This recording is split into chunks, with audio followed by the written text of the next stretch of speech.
Salut, c'est Saki Linuma. Je sais que ça fait un moment que j'ai pas posté de vidéo sur cette chaîne, mais là j'ai vu une série qui m'a marqué. Cette série, elle s'appelle Made.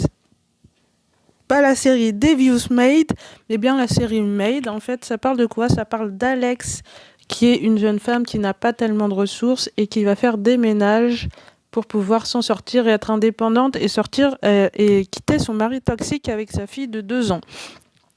Et cette série, elle m'a fait pas mal penser à mon ex-pervers narcissique et je vais t'expliquer pourquoi.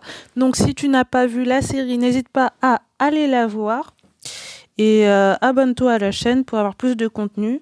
Aussi, si jamais tu as des questions à me poser, si tu as quelques problématiques, je vais te laisser mon mail en barre de description. N'hésite pas à m'envoyer tes questions et ensemble, nous allons trouver des solutions. Voilà. Nous allons tout faire pour trouver une solution parce que vous ne pouvez pas rester avec des gens toxiques, sachez-le. Bref, donc si t'as pas vu la série, va voir la série. C'est parti pour le spoil. Si jamais tu veux pas être spoilé, je t'invite à quitter ce podcast dès maintenant.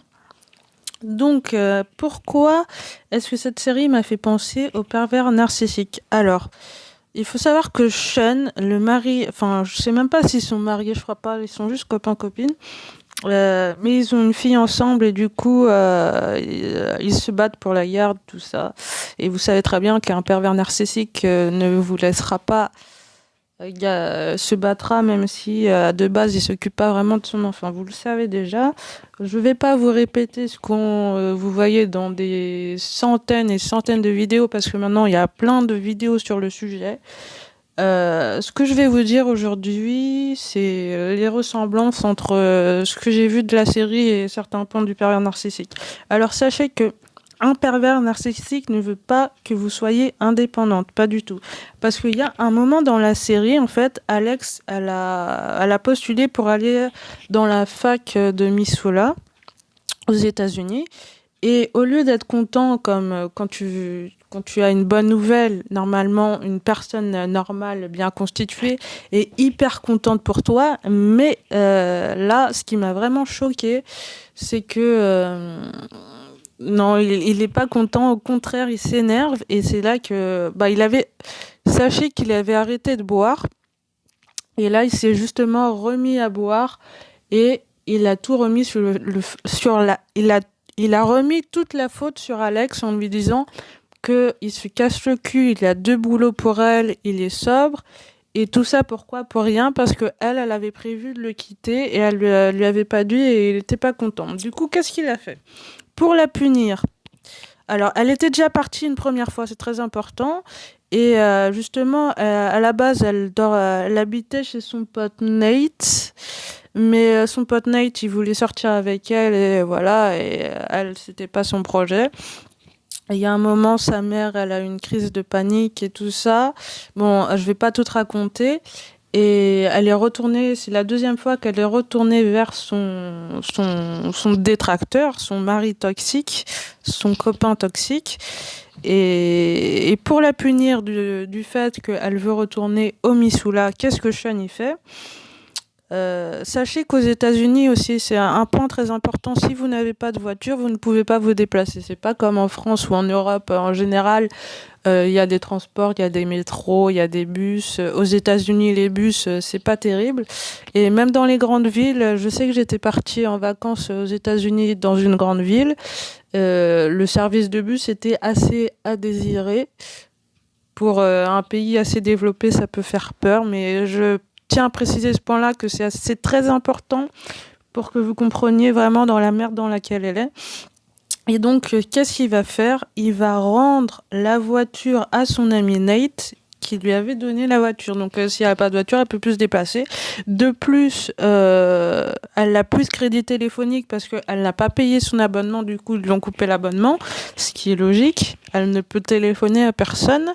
Elle n'a plus de voiture. Elle est complètement isolée. Elle a presque pas d'amis. Et elle s'est fait virer aussi de son travail de femme de ménage aussi. Donc elle a vraiment rien de rien. C'est vraiment la merde. Et il y a un moment justement, t'as une des femmes chez qui elle fait le ménage qui va venir chez elle et qui va sonner chez eux. En fait, ils vivent dans un mobile home. En fait, ils vivent même pas dans une maison, ils vivent dans un mobile home.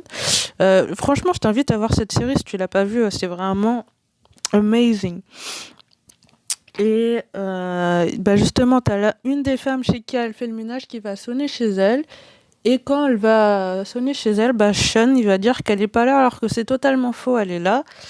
Et c'est vraiment assez poignant. C'est une série qui m'a fait pas mal pleurer, qui m'a fait pas mal penser à pas mal de choses qui m'ont rappelé mon ex. D'ailleurs, je suis en train d'écrire un livre sur tout ce que j'ai vécu, aussi bien que ce soit avec mes parents qui étaient assez toxiques, qu'avec certains mecs toxiques que j'ai eus. Et quoi dire de plus? Voilà, donc justement, il dit qu'elle n'est pas là, alors qu'elle est là. Et au final, au bout d'un moment, elle comprend qu'elle doit partir parce que sa fille est en danger. Et elle trouve la force de partir et elle à pied carrément. Elle va à une station-service, je crois, et elle demande à quelqu'un de lui prêter son téléphone et elle appelle justement une des femmes chez qui elle a fait le ménage. Et heureusement que cette femme vient l'aider. Sachez que vous ne devez pas rester seul.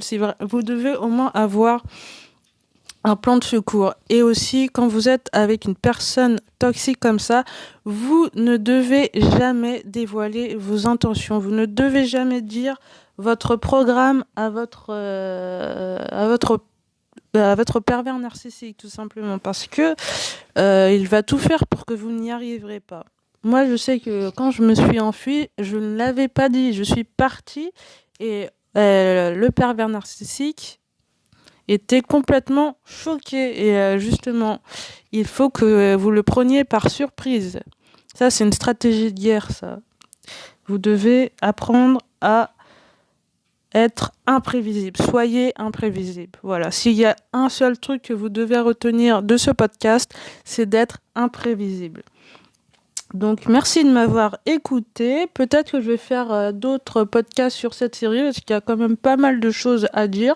C'est vraiment une série très intéressante. On pourra peut-être parler d'autres séries aussi qui me font penser au pervers narcissique, à la pervers narcissique, parce que ça reste la même chose, le même mécanisme. Merci de m'avoir écouté. Moi, je vous dis à la prochaine dans un prochain podcast. Et surtout, n'oubliez pas de m'envoyer vos mails. Je vous laisse le mail en barre de description. Moi, je vous dis à la prochaine. Ciao, ciao.